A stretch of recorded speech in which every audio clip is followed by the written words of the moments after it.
WhatsApp people, it's me সঞ্চয়। চলে আসলাম another new blog নিয়ে।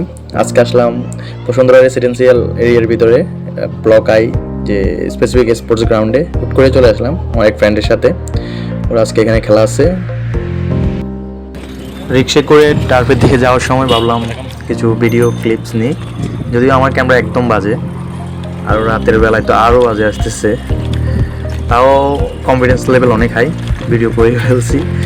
আমি ক্যামেরা নিয়ে এতটা ভাবি না, যদিও আমার খেলার জন্য বলছে, বাট আমার কোনো প্রিপারেশানে ছিল না। ফ্রেন্ডে হুট করে নিয়ে গেছে, তাই বসে বসে ওর খেলা দেখতেছি।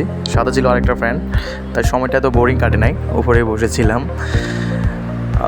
তার মাঝে আমরা সেলফি তুলতেছিলাম, ওরা খেলতেছিল, এই আর কি। ওদের খেলা দেখতে দেখতেই হুট করে দেখলাম যে আমাদের বাংলাদেশ জাতীয় নারী ফুটবল টিমের 3 জন প্লেয়ার, তাদের মধ্যে 2 জনকে আমি চিনলাম। ওরা হলো সুমাইয়া, একটা হলো সাবিনা। ওদেরকে দেখে ওদের প্র্যাকটিস করতেছিল এসে প্রথমে ভাবলাম তাহলে একটু খেলায় দেখে চাই, ওরা এখানে আসে খেলার জন্য। আমি তো প্রথমে ভাবি নাই। দেন ওদের খেলা দেখলাম কিছুক্ষণ। সবগুলোই পুরুষের সাথে খেলতেছিল, কিন্তু ভালোই খেলতেছিল, কারণ তারা তো জাতীয় দলের প্লেয়ার, অল টাইম প্র্যাকটিসের উপরেই থাকে। হয়তো অবসর সময় এখানে প্র্যাকটিস করতেছিল। এই তো আমাদের জাতীয় দলের সবার অনেকের ক্রাশ সুমাইয়া, উনি খেলতেছে দেখলাম বসে কতক্ষণ। তার মাঝে আমার ফ্রেন্ডও চেঞ্জ করতেছিল, তাই ভাবলাম দেখিনি। যদিও আমরা নারী ফুটবল এত বেশি দেখি না, তাও ভাবলাম যে ওদের থেকে তো চিনি, একটু দেখি কী খেলে।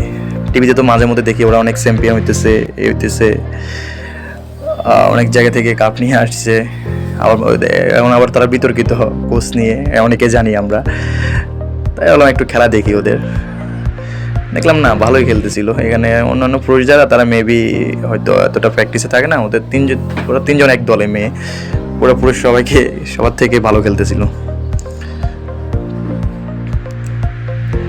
সাবিনাকে এখানে দেখানো যাচ্ছে না।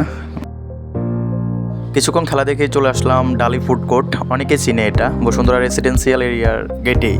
অনেক সুন্দর একটা জায়গা, ফ্রেন্ড সার্কেল পরিবার নিয়ে আড্ডা দেওয়ার জন্য। আমরা ফ্রেন্ডরা এখানে বসলাম, আরও 2-1 অ্যাড হলো ফ্রেন্ড, সবাই মিলে আড্ডা দিলাম, কিছু খাইলাম, এই আর কি। ভালো একটা সময় কেটেছে সবার। এই যে দেখুন, সবাই বসে আড্ডা দিতেছে। তারপর বাসায় চলে আসলাম, রাতও অনেকক্ষণ হয়ে গেছে। Thank you guys.